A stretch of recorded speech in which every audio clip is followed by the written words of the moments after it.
একটু দেখো এখানে মোট কতগুলো কার্ড আছে, 52টা কার্ড। ঠিক আছে, পাশের প্যাকেটে কতগুলো কার্ড থাকে? 52টা কার্ড থাকে। 52টা কার্ডের মধ্যে হরতন লাল, রুইতন লাল। হরতনের কার্ড 13টা, রুইতনের কার্ড 13টা, তাহলে লাল রঙের কার্ড থাকে 13টা। ঠিক আছে, আর এগুলো হচ্ছে টেক্কা। টেক্কা লাল রঙের 2টা থাকবে। তারপরে ইস্কাবনের কালো, চিরাতনের কালো। ইস্কাবনের 13টা কার্ড, চিরাতনের 13টা কার্ড। ঠিক আছে, ইস্কাবনেরও কালো টেক্কা হচ্ছে একটা, চিরাতনের কালো টেক্কা হচ্ছে একটা। মোট টেক্কা হচ্ছে 4টা, এর মধ্যে 2টা লাল, 2টা কালো। ঠিক আছে, সবগুলোরই 13টা কার্ড করে থাকবে। 2, 3, 4, 5, 6, 7, 8, 9, 10 রাজা, রানী, গোলাম, টেক্কা। সব প্রত্যেক 4টা কার্ডেরই একই রকম 13টা করে থাকবে। ঠিক আছে, তো আমি তোমাদের এটা বোঝানোর চেষ্টা করছি, তোমরা আশা করি বুঝতে পারছো। ঠিক আছে, এবার তোমরা কত নাম্বার করে বলছিলাম? 3-এর 5 নাম্বার আমি করাবো। 3-এর 5 প্রশ্ন ভালো করে পড়ো। কার্ডটা অবশ্যই মানে এই যে এই চিত্রটা স্থির করে রাখবা, মুখস্থ করে রাখবা, কার্ডটা লাগবে। কি এতক্ষণ ভিডিও চলে না? এই দেখো 10B এর 3-এর 5 দুটি ছক্কা একত্র নিক্ষেপ করলে নমুনা ক্ষেত্র S সমান একজনের ছক্কা গুলিতে যা যা উঠতে পারে ইনটু আরেকজনের ছক্কা গুলিতে যা যা উঠতে পারে। করার পর এরকম একজনের ছক্কা গুলি একটা লাইন করবে, আরেকজনটা কলামে করবে। পরে 1 1 1 2 1 3 1 4 এরকম করে। ঠিক আছে, সবগুলো কমপ্লিট করে ফেলো। আচ্ছা, তো তাহলে নমুনা ক্ষেত্র হলো কি বললাম?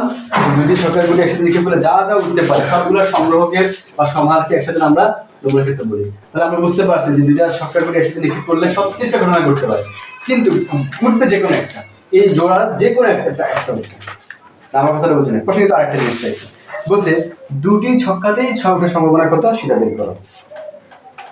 দুটি ছক্কাতেই 6টা সম্ভাবনা যদি বের করতে হয়, আগে আমাকে জানতে হবে দুটি ছক্কাতে 6 উঠছে এরকম নমুনা বিন্দু কয়টা? দুটিতেই 6 আছে একটা, এরকম নমুনা বিন্দু দেখো একমাত্র এটা ছাড়া আর কোথাও নেই। তাহলে দুটিতে ছক্কা উঠতে পারে, এটা সম্ভাবনা হবে অনুকূল উপাদান সংখ্যা। মানে দুটিতে 6 আছে এরকম এক ডিভাইডেড মোট উপাদান সংখ্যা। মোট উপাদান সংখ্যা মানে 6 উঠবে এমন তো কোনো উপাদান। 6 বা 3 উঠতে পারে, 1 3 উঠতে পারে, 2 4 উঠতে পারে, যা যা উঠতে পারে। মোট কতগুলো উঠতে পারে? 36টা। সো 136 মানে অনুকূল উপাদান সংখ্যা ডিভাইড বাই মোট উপাদান সংখ্যা। অর্থাৎ দুটি ছক্কা একসাথে নিক্ষেপ করে দুটোতে 6 ওঠার সম্ভাবনা হবে, দুটোতেই 6 ওঠার অনুকূল উপাদান সংখ্যা ডিভাইড বাই দুটো ছক্কা নিক্ষেপ করে যা যা উঠতে পারে তার মোট উপাদান সংখ্যা, মানে 1/36। তো এটা লিখবা কিভাবে সবাই দেখো। এটা দেখার পর নিচে লিখবা মোট নমুনা বিন্দুর সংখ্যা 36টি। দেখো এই আমি এটা লিখতেছি না, তোমরা লেখো মোট নমুনা বিন্দুর সংখ্যা 36টি। দেখো মোট নমুনা বিন্দুর সংখ্যা 36টি। দেখা যায় না দিয়ে আমাদের অর্ধেক দেখা যায়। অর্ধেক এবার পুরো ক্লিয়ার দেখা যায় না? সুন্দর লাগে? লাল নি দেখা যায়। কি লাগে লাল দেখা যায়? ফাইন দেখা তুমি দিলে এত এই টাইম লাগাইছে এই বস্তু দেখা যায়। সাদা স্যার কালার সাদা না দেখা? এটা হলুদ তো চেঞ্জ করো না, আমি জানি না। তো ধরো খালি চেঞ্জ করে দিতে।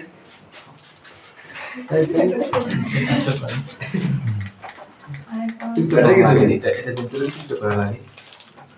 এদিকে না ধরো হ্যাঁ স্যার এদিকে করছিলাম। ব্যাটারি কিছু নেই। ব্যাক এদিকে ভিডিও করে দাও।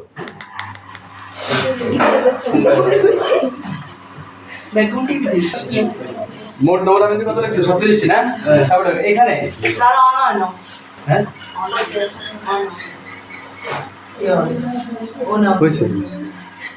হ্যাঁ দেখো এখানে দুটি 6 পাওয়ার অনুকূল নমুনা বিন্দুর সংখ্যা যদি দেখো এখানে দুটি 6 পাওয়ার, এখানে দুটি 6 পাওয়ার